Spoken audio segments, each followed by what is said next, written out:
దావోస్లో ముఖ్యమంత్రి చంద్రబాబు నాయుడు పర్యటన కొనసాగుతోంది. వరల్డ్ ఎకనామిక్ ఫోరం సదస్సులో ప్రపంచ దిగ్గజ కంపెనీల అధిపతులతో రెండో రోజు వరుస సమావేశాల్లో పాల్గొనున్నారు ముఖ్యమంత్రి.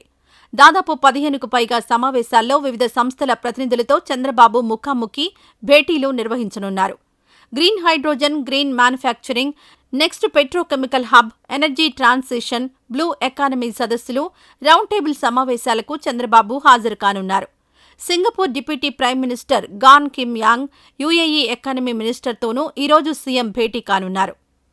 Welspun chairman BK Goenka, LG Chem CEO Shin Hak Cheol, Carlsberg CEO Jacob Aarup Andersen, Tata Sons and Tata Group chairman Natarajan Chandrasekaran, Walmart president CEO Kath McLay, Cisco CEO Chuck Robbins, Cognizant CEO Ravikumar తదితరులతో పెట్టుబడులపై చర్చించనున్నారు. బ్లూంబెర్గ్ వంటి అంతర్జాతీయ మీడియా సంస్థలకు ఇంటర్వ్యూల ద్వారా రాష్ట్ర ప్రభుత్వ పాలసీలు, పెట్టుబడులకు ఉన్న అవకాశాలను ముఖ్యమంత్రి చంద్రబాబు నాయుడు వివరించనున్నారు. రెండో రోజు దావోస్లో Mittal group executive chairman Lakshmi Mittal, CEO Aditya మిట్టల్తో సీఎం చంద్రబాబు, మంత్రులు నారా లోకేష్, టీజీ భరత్ సమావేశమయ్యారు. ఆర్సెల్ఆర్ మిట్టల్, నిపాన్ స్టీల్ సంయుక్తంగా 17.8 మిలియన్ టన్నుల కెపాసిటీతో గ్రీన్ ఫీల్డ్ స్టీల్ ప్లాంట్ను ఏపీలో ఏర్పాటు చేయడానికి ఇప్పటికే అంగీకారం కుదిరిన విషయం తెలిసిందే. ఈ ప్రాజెక్టు ముందుకు తీసుకువెళ్లే అంశంపై ముఖ్యమంత్రి బృందం చర్చలు నిర్వహించింది.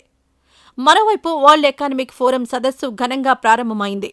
జ్యూరిచ్ కాలమానం ప్రకారం రాత్రి 8 గంటల ప్రాంతంలో దావోస్ కాంగ్రెస్ సెంటర్లో ప్రారంభమైన వరల్డ్ ఎకనామిక్ ఫోరం సదస్సులో రాష్ట్ర విద్య, ఐటీ, ఎలక్ట్రానిక్స్ శాఖల మంత్రి నారా లోకేష్, కేంద్ర మంత్రి రామ్మోహన్ నాయుడు హాజరయ్యారు. వరల్డ్ ఎకనామిక్ ఫోరం సదస్సుకు ప్రపంచవ్యాప్తంగా హాజరైన పారిశ్రామికవేత్తలతో పెట్టుబడుల అవకాశాలు, పొటెన్షియల్ కొలాబరేషన్స్పై చర్చించారు. Davos congress centre plenary hall లాబీలో ఏర్పాటు చేసిన నెట్వర్కింగ్ డిన్నర్కు ముఖ్యమంత్రి చంద్రబాబు, మంత్రి లోకేష్, కేంద్ర మంత్రి రామ్మోహన్ నాయుడు, రాష్ట్ర పరిశ్రమల మంత్రి టీజీ భరత్ హాజరయ్యారు.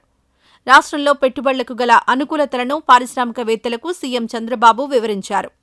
ఈ వీడియో నచ్చితే లైక్ చేయండి. అలాగే మా ఛానల్ ని ఫస్ట్ టైం కనుక చూస్తున్నట్టయితే ఇప్పుడే సబ్స్క్రైబ్ చేసుకుని పక్కనే ఉన్న గంట సింబల్ ని యాక్టివేట్ చేసుకోండి. అప్పుడే మేము పెట్టే ప్రతి వీడియో మీకు నోటిఫికేషన్ గా వస్తుంది. అలాగే ఈ వీడియో పూర్తిగా చూసినందుకు ధన్యవాదాలు.